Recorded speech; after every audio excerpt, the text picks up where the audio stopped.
Brazil, Canada, Kazakhstan, South Korea, Myanmar, and Nigeria. What do these countries have in common? Broadly speaking, they have many similarities, but most notably, their governments have all undertaken the Herculean task of uprooting their capital cities.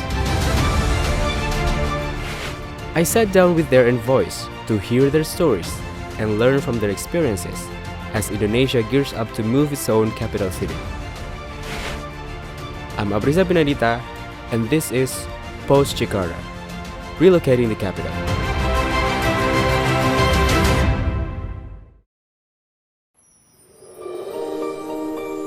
There are many things that a country can do to maintain its sovereignty.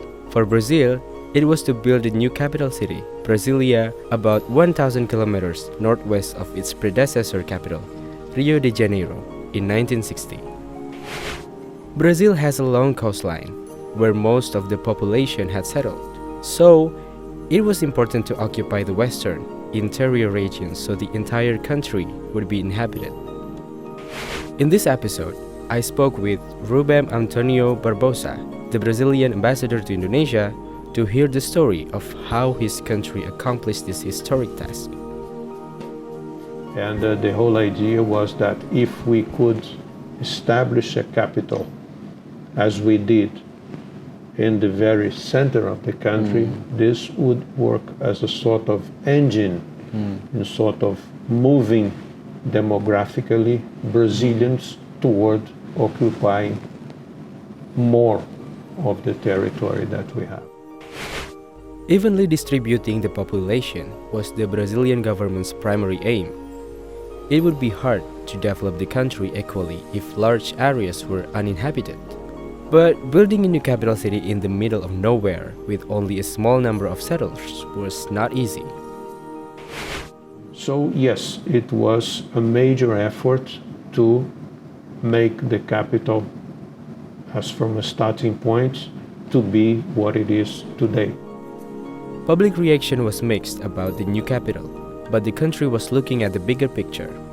Of course, I am from Rio, so knowing that Rio would stop being the capital of the country was not a good thing for people who were born there.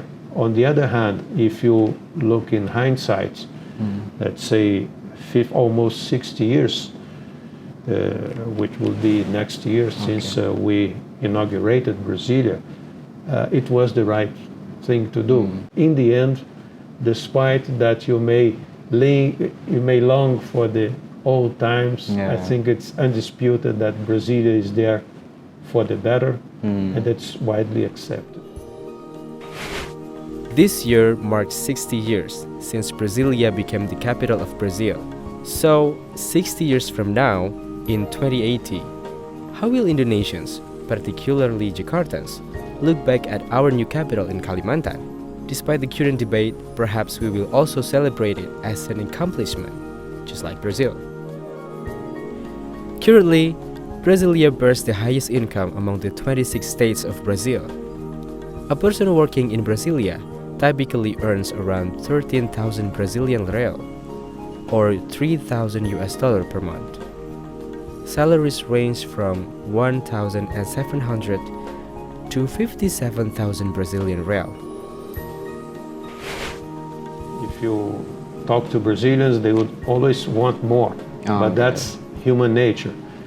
The country has spread its population much more evenly, mostly as from the 70s, which could not only be a consequence of Brasilia by itself, but we expanded as a consequence of the development of our agribusiness, which is very much concentrated in the west part of the country, not that far away from Brasilia. And it made the country more evenly economically and more evenly distributed in terms of population. For Indonesia, the case might be different as countries have their unique characteristics. Therefore, they have to adjust any plans to their challenges. In our case, it finally succeeded. Again, we had to put quite some effort on that. But again, it was a different situation. For instance, by the time we built Brasilia, the population of Brazil was 60 million people. Yeah. Nowadays, 211 million. So the environment within which the government had to work at that time was completely different from what we have today. Okay. So even for us, if we had to build Brasilia nowadays, we would have to conceive a completely different environment to make this dream come true. Brasilia was built from scratch. Indonesia, on the other hand, is trying to use existing areas in Kalimantan and turn them into a capital city, taking advantage of the infrastructure that has been built there.